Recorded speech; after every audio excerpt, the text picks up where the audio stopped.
The What to Read Next podcast helps you build a TBR of future favorite books. In each episode, Lauren and Maine interviews authors and book influencers to recommend books they loved for you to pick up today. If you're an avid reader, always looking for your next favorite read, then the show's for you. Hi, Maddie. Welcome to What to Read Next podcast. Hi, Lauren. Thank you so much for having me. I'm thrilled to be here. So happy to have you here. Tell us a little bit about yourself. So I am a doctor and a writer, and I have 3 kids, and I live in the great state of New Jersey. Oh my gosh, what part of Jersey? Like central Jersey, like right outside, well, I guess South Jersey, right outside of Philadelphia. Oh, nice. And I'm like unabashedly like proud of New Jersey. Like I love, I've been born and raised in New Jersey, and I know there's a lot of like people that say things about New Jersey, but it's the best state to live in, and I'll fight anybody who says otherwise. I lived 12 years in Jersey, so I feel you. I was nice. You understand. I understand. I was like, I fell in love with New Jersey. I lived in Jersey City, by the waterfront when I lived in New York. So awesome. So I really loved it. It was like such a hidden gem. Like, because people bash New Jersey and they're like, you live in Jersey. I'm like, dude, it's so freaking nice. I got the views, I got the people, I got the food, I got right. So you have the best pizza in the nation. Yeah, like people just don't understand. if you're not from Jersey, you just don't know. No, the diners. Oh my gosh, I miss diners. Oh yeah, the diners are amazing. Yeah. So yeah, I miss New Jersey. It has a little part of my heart. And so what led you to write books while being a doctor, and how do you manage your time? So I've always loved writing, and I wasn't seriously considering writing a book. I thought it was something I would do after I retired. And it was 2010, and I was pregnant with my first child, and I just needed something to do. We moved into a new house, and my husband was busy with home renovation projects, and I was like, I need to like do something, outside of work. So I signed up for this writing class, and part of the requirement for the class was that you had to be working on a novel. And I was like, all right, well, I guess I'll just start writing something. And then that, what I was working on in that class became my first novel, The White Coat Diaries, which came out in 2020. So yeah, it just kind of worked out. Like, I'm still kind of amazed that that's how it happened. But yeah, here we are. There we go. And I've marketed a niche of, medical drama, on books, Yeah, which is so weird and surprising. Like when I wrote my first book, I was like, there is no way that anybody is going to want to read this who's, not an Indian American doctor, because I was just writing about my own experience. I really wasn't thinking about, an audience for that book at all, because I did not expect it to get published ever. I was just really writing it for myself. And it turned out, there was like a market for it. And I am like still shocked that it sold and it did as well as it did. And yeah, like I feel like medical women's fiction is such a small niche. It's not even, you can't even call it a niche. There's like 3 people in it. It's like there's not a lot of writers writing medical women's fiction. Like I think there's medical thrillers, and that's pretty much it. Like in the medical romance, I guess, is a thing. Yeah. But the type of medical fiction that I was writing, I just kind of was writing something that I thought would be interesting, but I wasn't sure anybody else would want to read. So then I wrote this second book, kind of in not totally the same, but kind of a similar vein, sort of a similar tone and vibe to it. And yeah, it's interesting. It's sort of still a very small niche, and it's interesting and really gratifying to see readers discover this kind of like style of writing and this subject matter, and people who connect with it seem to really connect with it. So that's been really gratifying. That's really great. And honestly, I wouldn't be surprised, because how popular is Grey's Anatomy? Like, think about it. Grey's Anatomy has been around forever. I was in grad school, and I've been out of grad school for almost 2 decades, and Grey's Anatomy is still there, Yeah, I think it's, the challenge that I found is trying to write about medical situations in a way that really, makes them interesting on the page. Because I think it's one thing to watch like a really good looking actor, like go about their medical day, and like treat patients and drop medications and things. And it's kind of less exciting to read about it, Yeah. there's no like super attractive, like doctor to me, to distract my attention from like the mundane sort of daily life in the hospital. So when I wrote my first book, I was like, how do I make this less boring? It was just like a struggle on every page. Oh my gosh. Yeah, I think I can imagine it can make a great TV show, but I think in writing it can be like how to challenge how to do this. But trust that the reader is going to be engaged. And like readers are looking for this kind of information. They're looking for this kind of story. There's a market Yeah. for it. That's we Yeah, have.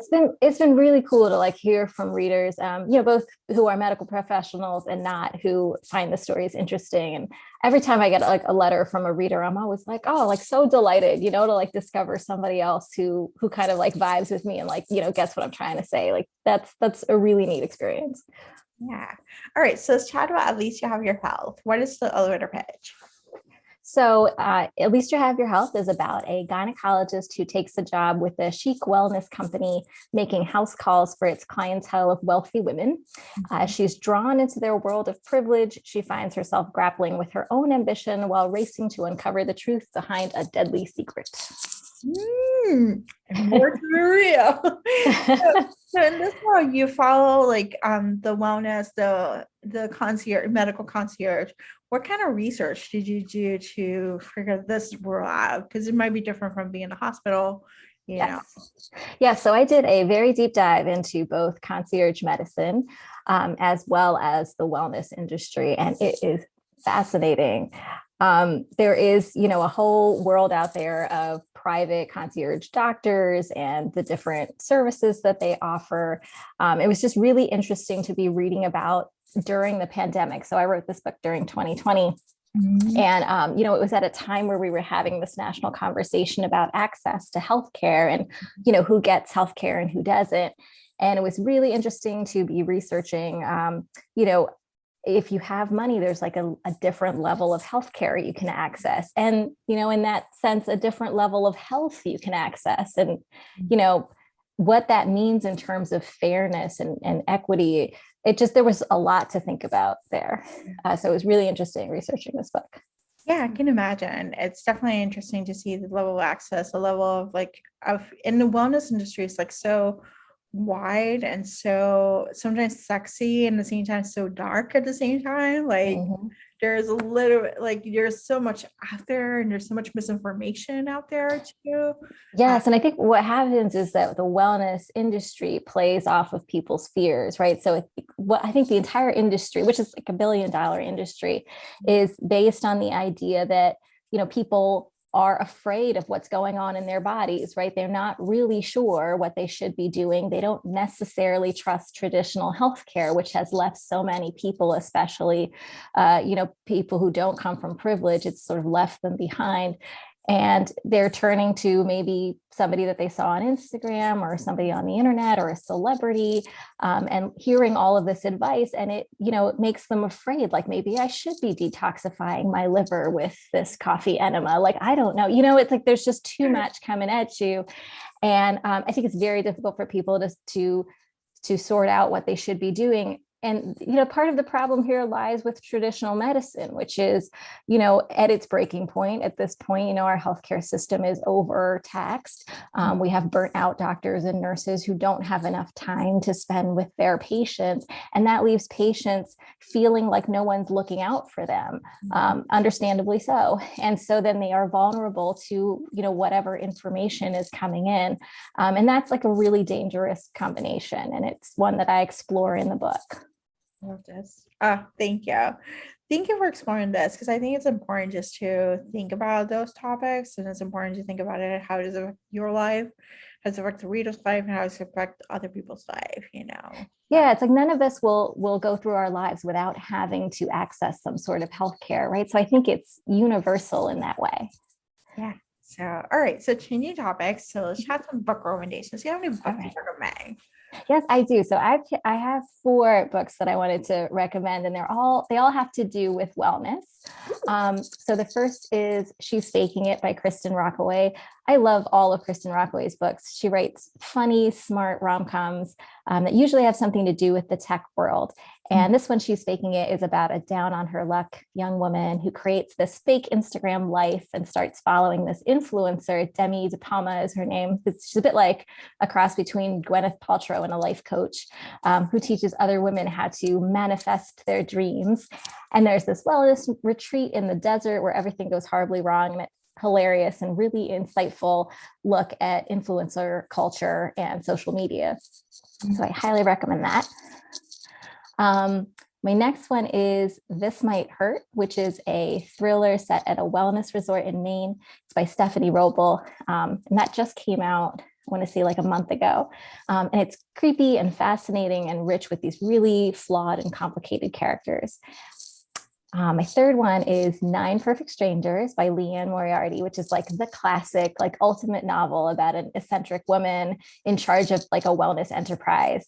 And it's fun, spine tingly, maniacal, awesome perfection. And also a really great TV series. And my last one is A Special Place for Women by Laura Hankin, which is about a group of powerful women in New York who run this secret social club, and some of them may or may not be witches. And it's fun and hilarious, and I loved it. Oh my gosh, I love these recommendations. I really love She's Faking It. That was like such a fun book to read. Right, all of her stuff is so good and funny and like just smart, like smart rom-com is like my jam. Yes, they were smart and it was like fascinating. Like, the whole world that she puts together that's based on real life. Yeah, and I think that Kristen Rockaway herself is from the tech world, so I feel like she really knows what she's talking about. Yeah. So what are you currently reading? So I'm always reading like multiple things. So right now I'm reading We Were Never Here by Andrea Bartz, the thriller about the two friends. And I'm late to the party on this one, but it's so good. And I'm not even a big thriller reader. I get scared really easily, but the story is so well written that I'm trying not to read it too late at night because I get kind of freaked out, but it's really good. And the other one that I'm reading, I'm slowly making my way through all of the books of Ann Patchett, who I love. So I'm reading Run by Ann Patchett, which is like her, I want to say like her third or fourth book. But it's a super smart book about race and class. And I love that as well. Oh, love these. I love these recommendations. So tell us where we can find you online. So I'm at MadiSinha.com, and I'm not a ton on social media these days, but I am like mostly on Instagram at Madi Sinha. Awesome. Thank you, Madi, for being on the show. Thank you so much for having me. It's been awesome talking to you. If you enjoyed this podcast, feel free to share with friends, subscribe, rate, and review the show. This is the easiest way to support the podcast. Today's episode's partner is Libra FM. If you're an audiobook listener, then you should add Libra FM as your go-to source for paid audiobooks. Libra FM makes it possible for you to buy audiobooks through your local bookstore. Memberships start at $14.95, and they also have great sales for women's audiobooks each month for $3.99, thanks to the Kiss Club. To sign up for Libra FM, please visit whattoreadnextblog.com/LibraFM. You will receive a free audiobook when you sign up for a monthly subscription. If you purchase a subscription through our link, you will be supporting the podcast at no cost to you. The What to Read Next podcast is part of the Frolic Podcast Network. Please visit frolic.media/podcast to discover new shows to tune in. Thank you so much for listening and have a great day.